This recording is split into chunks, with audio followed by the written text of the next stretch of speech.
Good morning सभी को। स्वागत है आप सभी का आपके अपने परिवार साइन एजुकेशन पे। तो आज हम डिस्कस करेंगे 2 फरवरी के करंट अफेयर के बारे में। तो जितने भी इंपॉर्टेंट क्वेश्चन है जो सुर्खियों में बने हुए हैं वो सारे के सारे हम इस वीडियो में डिस्कस करने वाले हैं। तो क्लास इंपॉर्टेंट रहेगी सभी प्रतियोगी परीक्षाओं के लिए, तो शुरू से लेकर लास्ट तक जरूर देखना। और इस क्लास की जिसको पीडीएफ फाइल चाहिए वो टेलीग्राम चैनल ज्वाइन कर लेना, जिसकी लिंक इस वीडियो की डिस्क्रिप्शन में दे दी जाएगी। तो देखो हमारे इंपॉर्टेंट क्वेश्चनों में सबसे पहला क्वेश्चन है, हाल ही में अंतरिम केंद्रीय बजट 2024 किसके द्वारा प्रस्तुत किया गया? तो इसका आंसर क्या हो जाएगा बताइए? निर्मला सीतारमण, यानी ऑप्शन 2 हमारा यहाँ पे करेक्ट हो जाएगा। वित्त और कॉरपोरेट मामलों के मंत्री श्रीमती निर्मला सीतारमण ने 1 फरवरी को संसद में 2024-25 के लिए अंतरिम केंद्रीय बजट पेश किया। भारत का पहला बजट ब्रिटिश औपनिवेशिक शासन के दौरान 7 अप्रैल 1860 को पेश किया गया था। यानी कि बात आ जाए कि भारत का पहला बजट कब पेश किया गया, तो 7 अप्रैल 1860 में। अब देखो जेम्स विल्सन जो उस समय भारत के वित्त मंत्री थे, इन्होंने इसको पेश किया था। अब बात आ जाएगी स्वतंत्र भारत में कब किया गया, तो देखो सर आर के शनमुगम सेठी स्वतंत्र भारत के पहले वित्त मंत्री ने 26 नवंबर 1947 को स्वतंत्र भारत का पहला बजट पेश किया था। आगे देखो विश्व आर्द्रभूमि दिवस कब मनाया जाता है, यानी वेटलैंड डे कब मनाया जाता है? तो इसका आंसर क्या हो जाएगा? 2 फरवरी को, यानी ऑप्शन 2 हमारा यहाँ पे करेक्ट हो जाएगा। प्रतिवर्ष 2 फरवरी को विश्व आर्द्रभूमि दिवस मनाया जाता है। इंपॉर्टेंट क्वेश्चन है, याद रखना। इसे एक वैश्विक मंच के रूप में काम करने और पर्यावरण में आर्द्रभूमियों के महत्व और भूमिका के बारे में जागरूकता बढ़ाने के लिए आयोजित किया जाता है। इस वर्ष के विश्व आर्द्रभूमि दिवस की थीम क्या थी? आर्द्रभूमि और मानव कल्याण। तो ये पॉइंट याद रखना, आर्द्रभूमि और मानव कल्याण। और इसका लक्ष्य यह बताना है कि मानव कल्याण के सभी पहलू जैसे शारीरिक, मानसिक और पर्यावरणीय आर्द्रभूमि के स्वास्थ्य कैसे जुड़े हुए हैं। अब बात करते हैं विश्व आर्द्रभूमि दिवस के इतिहास के बारे में। तो आर्द्रभूमि संरक्षण के लिए समर्पित रामसर कन्वेंशन को 2 फरवरी 1971 को अपनाया गया था। कब स्टार्ट किया गया था? 2 फरवरी 1971 को, जिसने विश्व आर्द्रभूमि दिवस के लिए एक मंच तैयार किया। विश्व आर्द्रभूमि दिवस पहली बार 1997 में मनाया गया था, तो ये भी इंपॉर्टेंट है, याद रखना। भारतीय तटरक्षक दिवस कब मनाया जाता है, यानी इंडियन कोस्ट गार्ड डे कब मनाया जाता है? तो बताओ। इसका हो जाएगा 1 फरवरी आंसर, यानी ऑप्शन 1 यहाँ पे हमारा करेक्ट हो जाएगा।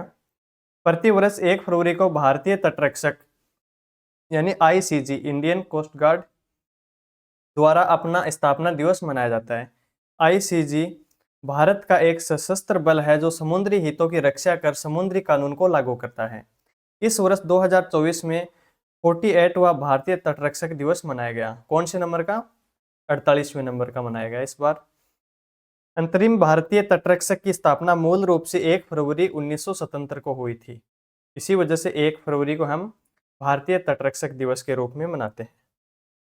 आगे देखो वर्ष 2023 में विश्व में सर्वाधिक वाहनों का निर्यातक के रूप में कौन सा देश उभर कर सामने आया है? तो इसका आंसर क्या हो जाएगा? चीन, यानी ऑप्शन 4 हमारा यहाँ पे करेक्ट हो जाएगा। चीन से पहले कौन था? जापान था, लेकिन अब जापान को पीछे छोड़ के चीन टॉप पे आ गया है।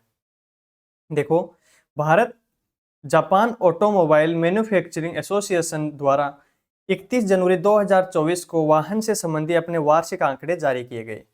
चीन पिछले वर्ष 2023 में जापान को पछाड़कर विश्व का सबसे बड़ा वाहन निर्यातक देश बन गया।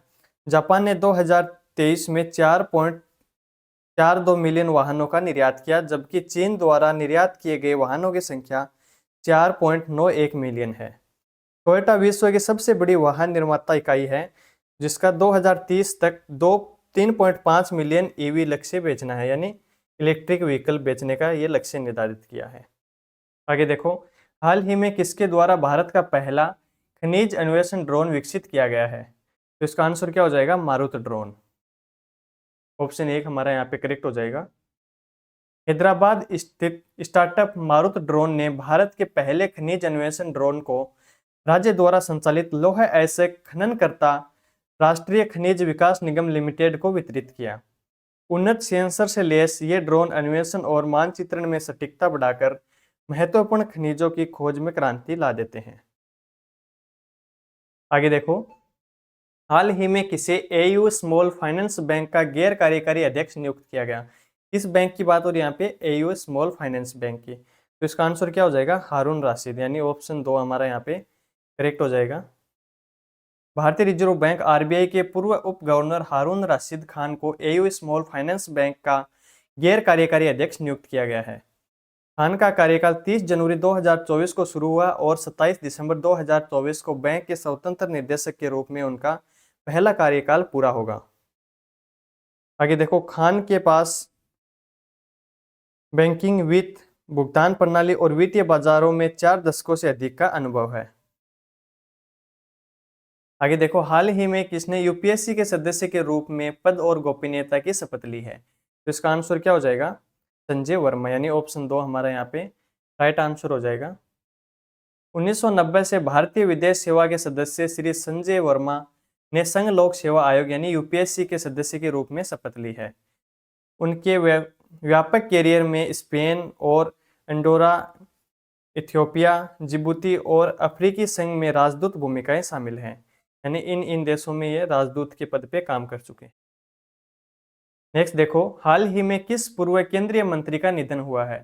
तो हाल ही में किसका हुआ है, तो आंसर क्या हो जाएगा, हरमोहन धवन, यानी ऑप्शन 3 हमारे यहाँ पे करेक्ट आंसर हो जाएगा। पूर्व केंद्रीय मंत्री हरमोहन धवन का 83 साल की उम्र में निधन हो गया है। धवन ने चंद्रशेखर के नेतृत्व वाली सरकार में नागरिक उड्डयन मंत्री के रूप में कार्य किया और 1989 में जनता पार्टी के उम्मीदवार के रूप में लोकसभा के लिए भी चुने गए थे। वह एक बहुमुखी राजनीतिज्ञ थे, आतिथ्य और प्राकृतिक चिकित्सा जैसे क्षेत्रों में भी शामिल थे और उनकी शिक्षा पृष्ठभूमि पंजाब विश्वविद्यालय से वनस्पति विज्ञान में विशेषज्ञ थी। नेक्स्ट देखो, रिदम सागवान और उज्जवल मलिक ने आईएसएसएफ विश्व कप में कौन सा पदक जीता है। तो इसका आंसर क्या हो जाएगा, स्वर्ण पदक, यानी ऑप्शन 2 हमारे यहाँ पे करेक्ट हो जाएगा। रिदम सांगवान और उज्जवल मलिक ने काहिरा में ISSF international shooting sports federation विश्व कप में 10 मीटर एयर पिस्टल मिश्रित टीम स्पर्धा में स्वर्ण पदक जीता है। अब देखो, अर्जुन बाबूता और सोनम उत्तम मस्कर ने 10 मीटर एयर राइफल मिश्रित टीम स्पर्धा में रजत पदक हासिल किया है। अब आगे देखो, बात करते हैं, अनुराधा देवी ने महिलाओं की 10 मीटर एयर पिस्टल स्पर्धा में स्वर्ण रजत पदक जीतकर भारत की सफलता की गति तय की है।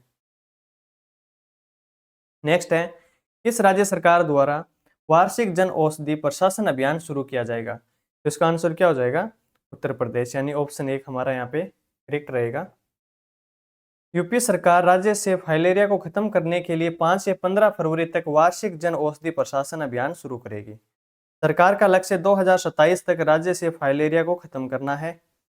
यह अभियान यूपी से 17 फाइलेरिया स्थानिक जिलों को लक्षित करेगा, जिसमें स्वास्थ्य कार्यकर्ता पूरी आबादी को फाइलेरिया रोकथाम की दवाई देने के लिए घर घर जाएंगे। नेक्स्ट देखो, हाल ही में किस हवाई अड्डे को अंतर्राष्ट्रीय हवाई अड्डा घोषित किया गया। इसका आंसर क्या हो जाएगा, सूरत हवाई अड्डा, यानी ऑप्शन 1 हमारा यहाँ पे राइट हो जाएगा। भारत सरकार ने आधिकारिक तौर पर गुजरात के सूरत हवाई अड्डे को अंतर्राष्ट्रीय हवाई अड्डा घोषित कर दिया है, जो तत्काल प्रभाव से लागू हो गया है। यह घोषणा हाल ही में प्रधानमंत्री नरेंद्र मोदी द्वारा सूरत हवाई अड्डे के नए टर्मिनल भवन के उद्घाटन के बाद की गई है, जिसका निर्माण 353 करोड़ रुपए में हुआ है। सूरत हवाई अड्डा वर्तमान में 14 घरेलू शहरों से जुड़ता है और इसकी अंतर्राष्ट्रीय कनेक्टिविटी है। तो देखो, 2 फरवरी के जितने भी इंपॉर्टेंट फैक्ट वाले क्वेश्चन थे वो सारे के सारे हमने इस वीडियो में डिस्कस किए हैं। तो वीडियो पसंद आई तो इसको लाइक करना और रोज ऐसे ही अपडेट जानने के लिए चैनल को सब्सक्राइब करना। Thank you.